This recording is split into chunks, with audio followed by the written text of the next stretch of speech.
अरब सागर में तैरते 5 शिवलिंगों का सबसे बड़ा रहस्य। एक ऐसा अनोखा शिवलिंग जो स्वयं अरब सागर में है। अरब सागर की लहरें शिवलिंग का जलाभिषेक करती हैं। आज हम आपको बताएंगे इस खास शिवलिंग से जुड़े कुछ खास रहस्य और ये भी बताएंगे कि आखिर ये इतना दिलचस्प क्यों है। गुजरात के भावनगर में कोलियाक के तट से 3 किलोमीटर अंदर अरब सागर में स्थित हैं निष्कलंक महादेव। यहाँ पर अरब सागर की लहरें रोज शिवलिंगों का अभिषेक करती हैं। लोग पानी में पैदल चलकर ही इस मंदिर के दर्शन करने आते हैं। इसके लिए उन्हें ज्वार के उतरने का इंतजार करना पड़ता है। भारी ज्वार के वक्त केवल मंदिर की पताका और खंभा ही नजर आता है, जिसे देखकर कोई भी अंदाजा नहीं लगा सकता कि आखिर पानी के नीचे समुद्र में महादेव का प्राचीन मंदिर स्थित है। यहाँ पर शिव जी के 5 स्वयंभू शिवलिंग हैं। अब ये 5 शिवलिंग यहाँ आए कैसे? दोस्तों, इस मंदिर का इतिहास महाभारत काल से जुड़ा है। महाभारत के युद्ध में पांडवों ने कौरवों को मारकर युद्ध जीता था, लेकिन युद्ध समाप्ति के पश्चात पांडव ये जानकर बड़े दुखी हुए कि उन्हें अपने ही सगे संबंधियों की हत्या का पाप लगा है। इस पाप से छुटकारा पाने के लिए पांडव भगवान श्री कृष्ण से मिले। पाप से मुक्ति के लिए श्री कृष्ण ने पांडवों को एक काला ध्वज और एक काली गाय सौंपी और पांडवों को गाय का अनुसरण करने को कहा।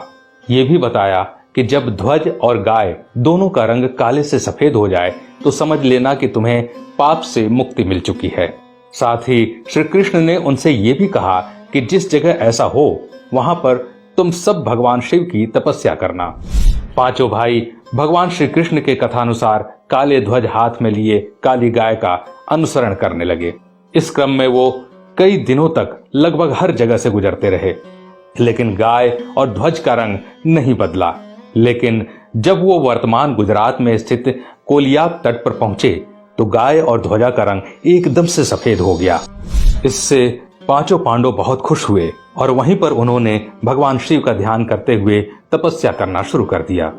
भगवान भोलेनाथ ने उनकी तपस्या से खुश होकर पांचों भाइयों को लिंग के रूप में अलग अलग दर्शन दिए। वो पांचों शिवलिंग अभी भी वहीं स्थित हैं।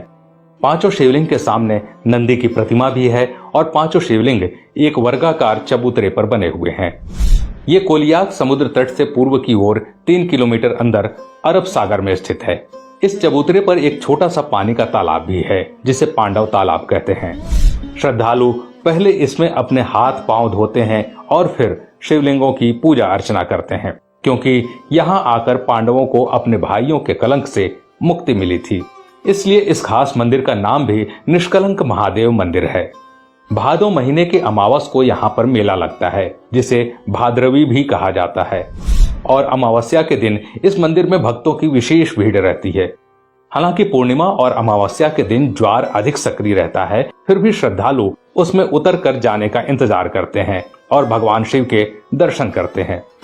कहते हैं दोस्तों कि जब आप समुद्र तट से देखेंगे तो सिर्फ और सिर्फ आपको समुद्र के ऊपर पताका और एक खंभा दिखेगा, लेकिन जैसे ही ज्वार हटता है वो शिवलिंग और साथ ही साथ वो चबूतरा स्पष्ट रूप से दिखाई देने लगता है।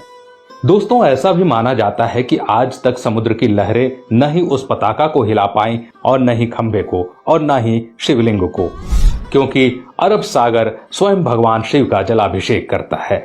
तो दोस्तों, अगर ऐसे में भविष्य में आपको इस खास मंदिर में जाने का अवसर मिले तो इस अवसर को चूकिएगा मत, या कभी आप गुजरात घूमने जाएं तो इस मंदिर के दर्शन अवश्य कीजिएगा, जिसे निष्कलंक महादेव के नाम से जाना जाता है। आज के लिए बस इतना